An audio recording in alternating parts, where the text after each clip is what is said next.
Jazzuelle, what's happening? Yo. How are you? What's up? It's good to be back, man. Dude, it's so good to have you here. Listen. Finally, yeah. I mean, can you believe it? I mean, the first time, you were stuck in another city. Or in another world, whatever you want to go with. Universe. I don't mind. And anyway, it's good to have you here. And geez, it's at the perfect time. Thank you for having me back, bro. We're gonna get into that shortly. But before we do, what's going on in the life of Jazzuelle? It's March, third month into the year. My gosh. Give us like a brief summary. Wow. Okay, let me try to sum it up. I've got a daughter. I know the last time we spoke, I didn't have a daughter. No, not actually. yet. No, so congratulations. I've got a daughter. Yeah. Very beautiful daughter. She inspires everything I do. I just finished the Circles album. It did well. Yeah. Big thanks to House Africa and Get Physical. I've got a new album that I'm working. Actually, no, I've not finished. Working. I got it. I've finished the new album for House Africa, and then Get Physical are releasing it internationally around September. I've got a couple of remixes coming out. Oh, that's phenomenal. So it's getting 2 releases then. Yeah, it's getting 2 I wanted to releases. ask you about that because the first album was with Get Physical. Yeah. And then now this one's with House Africa locally just for now. Yeah, for now. Okay. Because I never knew that my deal with Get Physical, because I never knew I was actually a proper signed artist until they dude.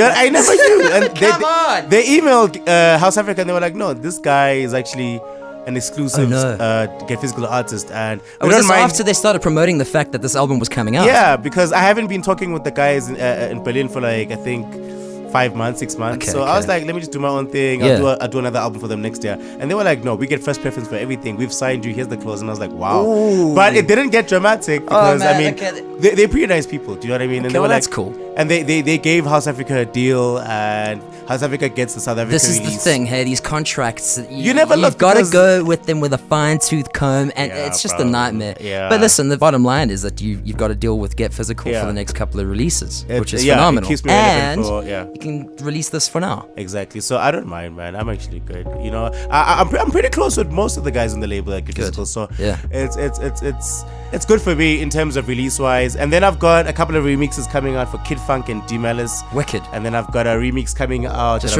remember me, okay? No, come promo on, bro. list. Yeah. The most important remix I have is for Jazz, which is Awesome. he is literally the god in my life. All right, and I wouldn't be here without Jazz. All right, from his guidance to his way of pushing me on Arco, you know, and he's just believed in me. He's always giving me advice. So. And it took him a while to actually say, no, okay, I've got you up for a remix for track. I wanted to ask, like, how long was that process of, one, following him and being inspired by him, to working with him, to releasing with him? Oh, gosh, man. And then to actually being pinpointed to do some work with him as well. I think he's one of the weirdest people I know, all right? he's one of the weirdest artists I know. But I think the best artists always are, though. They are, yeah. He's been watching me for a very long time. Do you know what I mean? He's been checking me out. Because when he invited me on Facebook, he said, Tando, I'm watching you. And I was like, what? Okay, big brother. Do you know what I mean? Yeah, and he was like, yeah. I'm watching you. And I was like, what is this guy saying? So I think he wanted me, because the thing about being on Jazz Record Company is that he first told us, he's like, yeah, you're on the label, but don't expect us to do everything for you. For sure.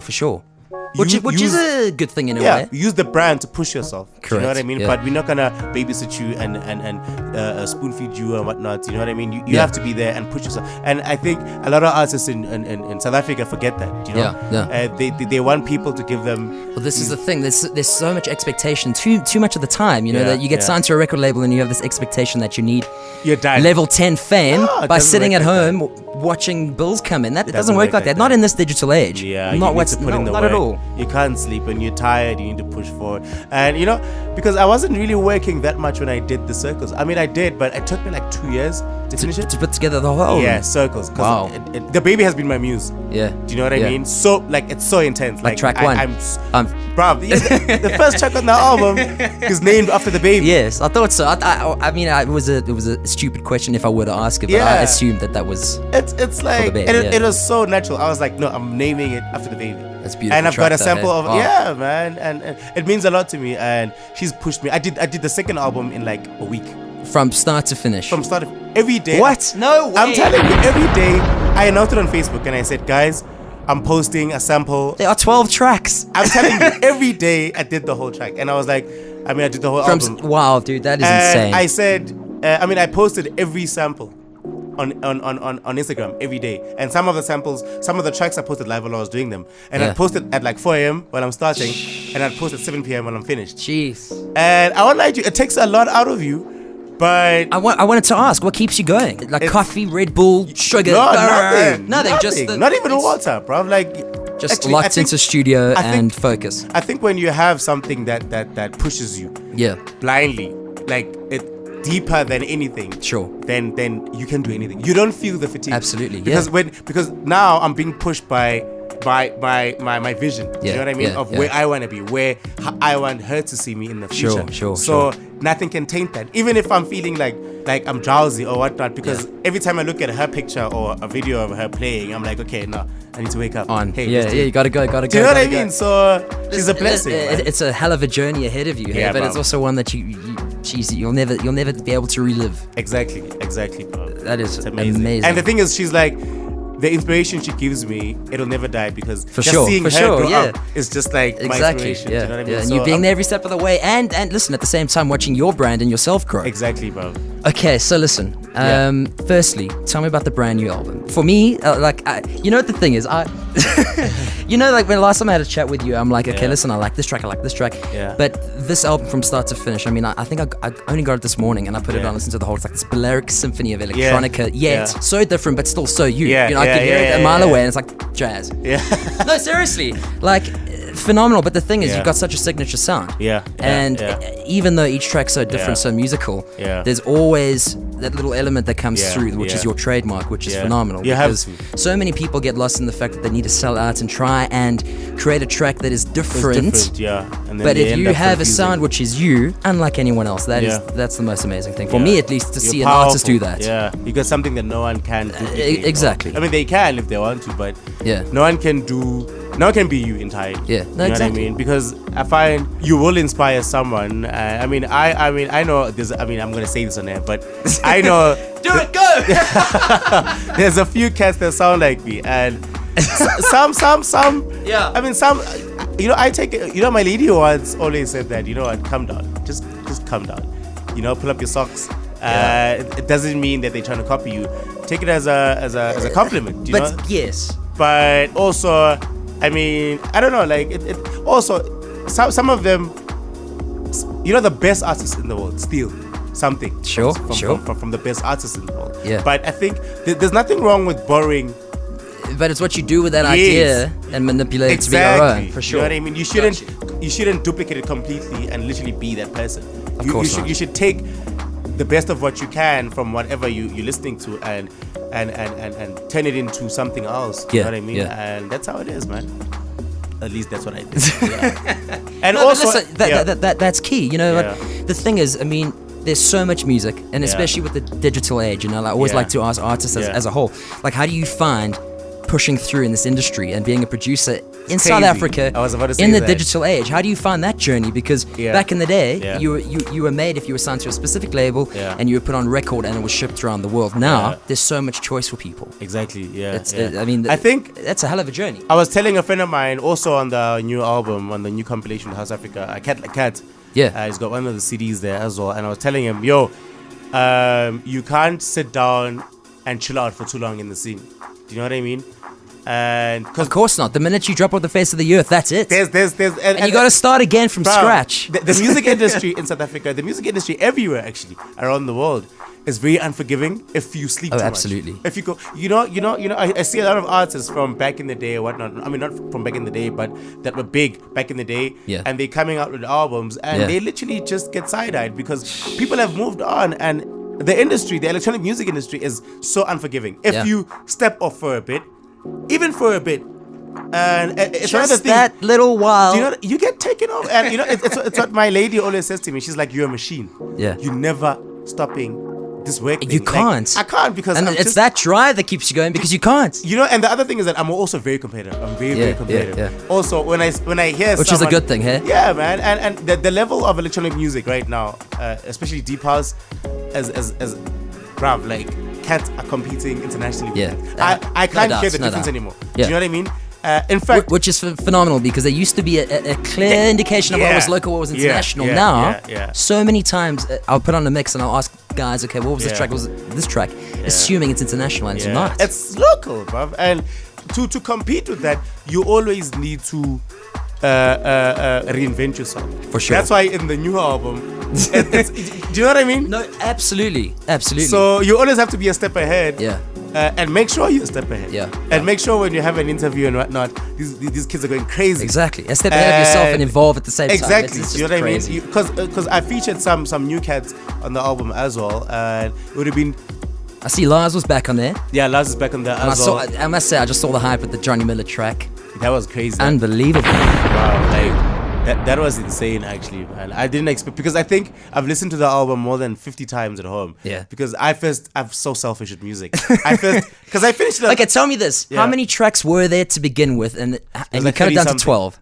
30 something. And then I started over. I deleted all of them and I started over in that week. Because Tim gave us the the deadline. week was track 1 to track 12 within a week. Exactly. No, And I no finished old working files No. from scratch. I deleted all of them.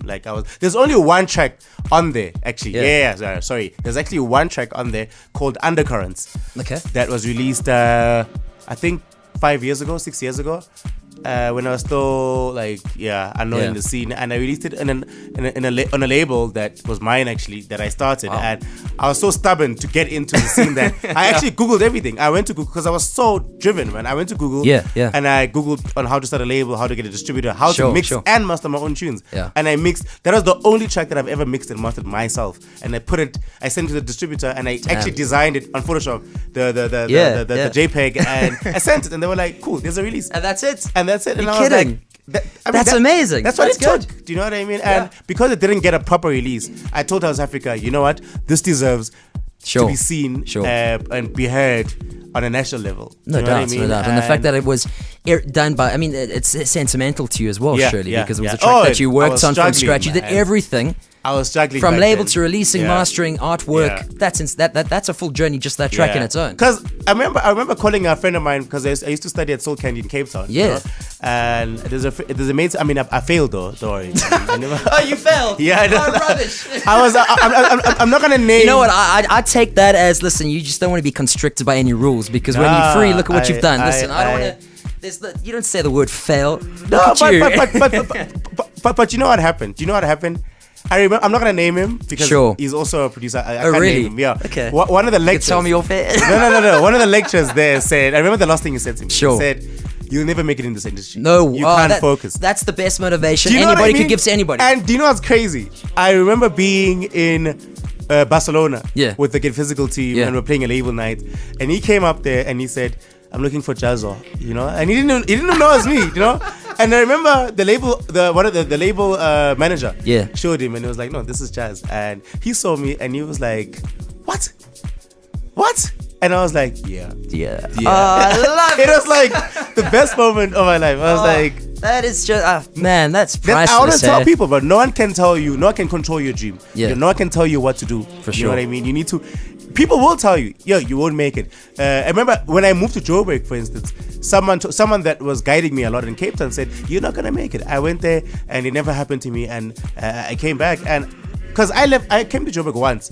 And it was the most horrible experience ever, because I didn't know anyone. I wasn't connected. I went back home. Suck you in and spit you out. It's terrible. Bro, I went back home, but then because I tasted a bit of Josie, of course. I had to come back. And I remember the second time I came back, my mom knew I wasn't gonna come back. Really? She could see the fire in my eyes. So I was like, this time I'm pumped. Yeah. I've saved money for a few months. I'm gonna pump myself. I don't care how I survive, but I'm gonna survive. For sure. And I threw myself in the deep end. And yeah, man, it's humbling, bruv, to be playing your sonas and Glastos and whatnots, and that was all last year, and we're what, in March now, and I can only imagine what's going to be coming now for 2018.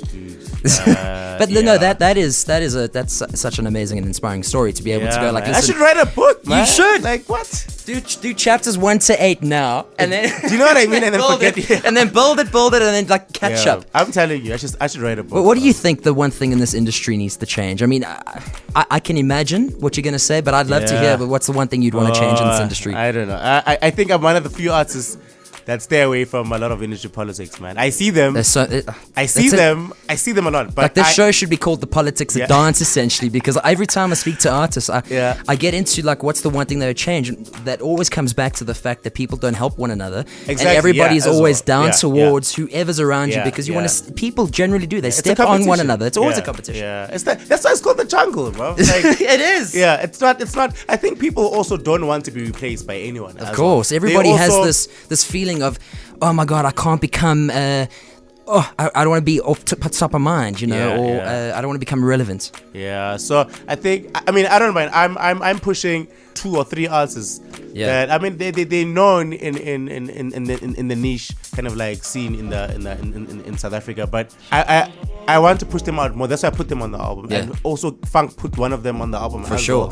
And one of the other CDs they also put the same guy. And I don't know, because the only way, and Vinny told me this a while ago, that's why he pushed me back in those days. He was like, I'm pushing you and I'm giving you a chance. So when the time comes, when the right time comes, when you've matured your brand and whatnot, when you see someone needs help, also do the same thing. Do you know what I mean? No doubt. And I mean, and these guys have been the godfathers of the industry. They've been in it since. I wasn't even in high school yet, and I knew of Vinny Da Vinci, House Africa, and Africanism. You know, like, exactly. All of those brands, all those levels that these guys have been through all these years, and you meet them today, regardless of who you are, they're the nicest guys. You know, and a lot of people need to learn this, because I meet a lot. I mean, it's such a negative thing to say, but I meet a lot of like arrogant arrogant a lot of arrogant and just egotistically driven 90% of this industry is, let me tell you. I hate that, man. Why? Do you know what? Do you know, like for instance, Vinny Da Vinci is one of the most humble, down to earth people that I've grown to know in the industry. Like he's literally, he has no flaws at all. Like, you know, sometimes I'm just like, what's your flaw? Just tell me. Stop being so nice. Stop being so nice, man. Jesus, you know. And he's just one of the most nicest people out there, for bro. sure. And you know, I try and learn so much from him. I mean, I've got so many flaws, man. I'm just a drama queen. Do you know what I mean? I'm not saying that. I can be so dramatic sometimes, you know. And as long as you look back and you be like, oh, you know, you can learn from it in a way. I mean, listen, it's all fair and well saying that now, but I mean, I'm sure you really do, I can list a million flaws, and I'm like, you know, I'm sure he did not just be like that. Sure. The way he is. I think when he was younger, he went through the trials and tribulations. No doubt. You know what I mean? And it humbled him, and it created the character that we know as Vinny Da Vinci today. Do you know what I mean? So, I mean, I'm still young, and you know, I mean, I learn every week, and I do stupid things every week. Do you know what I mean? I'm crazy, bro. I won't lie to you. Okay, what's the craziest thing that you've done or seen in the club that you can remember? I was playing, and I've never seen this before. I've seen people jump on tables and whatnot. Sure. I mean, this guy was being like, they were throwing up and down, bruv. And I've seen that in a festival, but never at a Chisa Nyama. And I was like, what's going on? And the rest of the people around him, was there like a safety blanket or? No, they're throwing him and they're catching him. They're throwing party, him. And everyone else is pretending like nothing's happening. And I'm like, is this standard procedure on Saturday night? Bruv, and I was like, oh, okay, Kimberly, I love you. I love you. Do you know what I mean? And then something happened actually in Kimberly when we were dropping down the flight. Yeah. It's never happened before, ever. Yeah. Ever in my whole life as being an artist. Yeah. We were in these smaller flights, right? Sure. The ones that you never think you're gonna make. Exactly. You're never gonna make the destination on those planes. I thought it's a jet, man. And you see the little propellers that you're like, oh. When they said there's gonna be turbulence. Oh no, you feel it. I was like, no, man. What are you talking about? That thing, turbulence. Yeah. But listen, so when everyone was disembarking. That's what they use, right? The term disembarking. Sure, disembark. Yeah, I was actually worried that I'd actually get that. As you embark the plane, sir. Disembark. So I remember the lady, when I came out, this lady's like, sir, and I'm like, oh no, yeah, you're in trouble. Yeah, and I'm like, okay, what? I haven't done anything. Yeah. I remember just drinking 2 beers. That's it. And That's okay. I thought maybe It's a longish flight, right? You know, I thought maybe I went over the limit of drinking inside an airplane. Yeah. You know, and she said, "Sit down," and she was you joking. She was like, "Sit down," and I'm like, "What did I do?" And she's like, "You're getting yourself in more trouble. Sit down." And everyone is standing up, and it was so embarrassing actually. And I sat down, but I think I wasn't embarrassed because I was a bit tipsy. Do you know what I mean? Sure. So I sat down. I was like, okay, I'm just gonna sit down and wait for this. And everyone comes out. I'm waiting for it. She's like, yeah.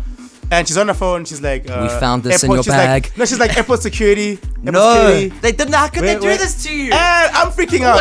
I'm calling Christos. I'm literally dialing him. I'm like, oh my gosh, I'm gonna get arrested in Kimberley for God knows what. Yeah. And then out of nowhere, a guy taps me at the back. Yeah. And he's like, sir, may I please have a picture with you? I'm like, what? Oh, man. I was like, what? And I'm like, no, I'm literally like, what? Yeah. Like, because I was sweating, bro. And I was like, no, geez, I mean, listen, anything in the airport, you're scared to say anything at the best of times. Exactly. Now you're sitting at your destination, they're like, sit down. Sit down. Airport security. And she's serious. She's like, airport security.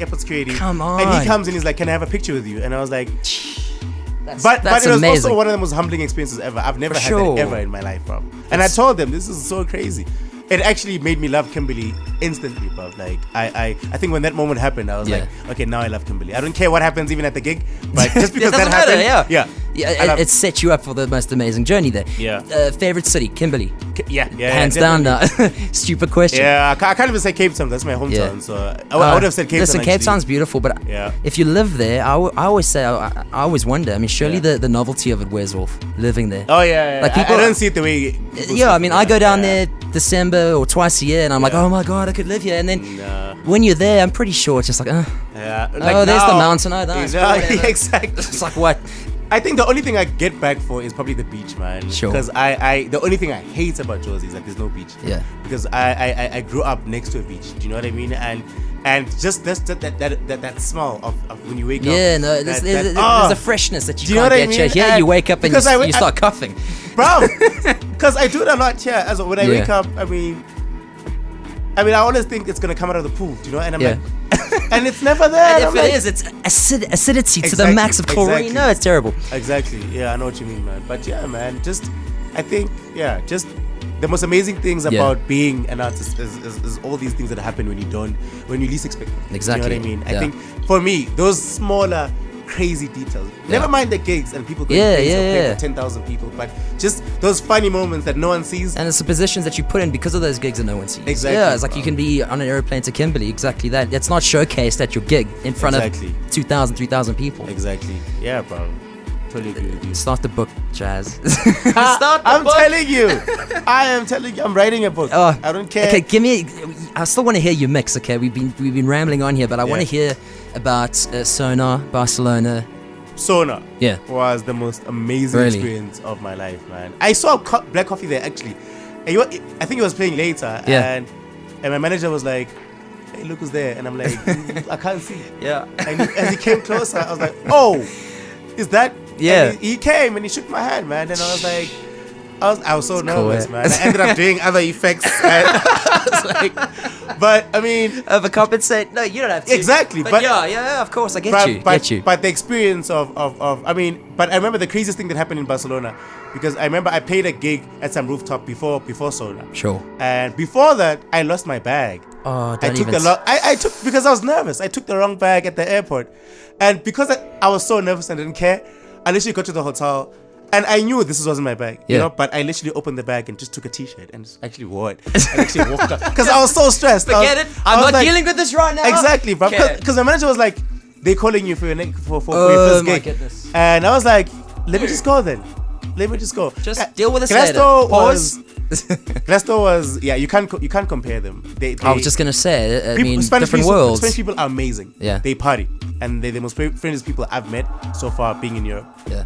And German, depending. So they can keep up with you when you party, yeah? Yeah, exactly, man. We never slept in my Sonar.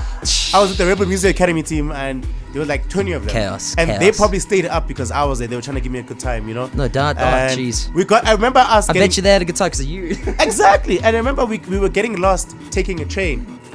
you know, and we didn't care where we were going. We Yeah. just kept taking the train and changing it and changing it. That's phenomenal. And then I was like, okay, I need to go back to the UK, guys. At some point, yeah. Yeah, I was like, It's beautiful, but I've got to get over. but yeah, I think Glasgow was the most amazing for me. Got to keep me in the loop of the process. We're going to have you back here very soon. You're going to play a couple of tracks for us. Yeah. To bridge that gap, I'm going to play your favorite classic track of all time. Or one of them. There's too many to mention. Listen, if anybody asks me for one favorite track, I'll be like, just shut up. But I mean, this one does the job. It's Nicole, The Summer Days, Jazzuelle. Always an honor, man. We'll chat to you now.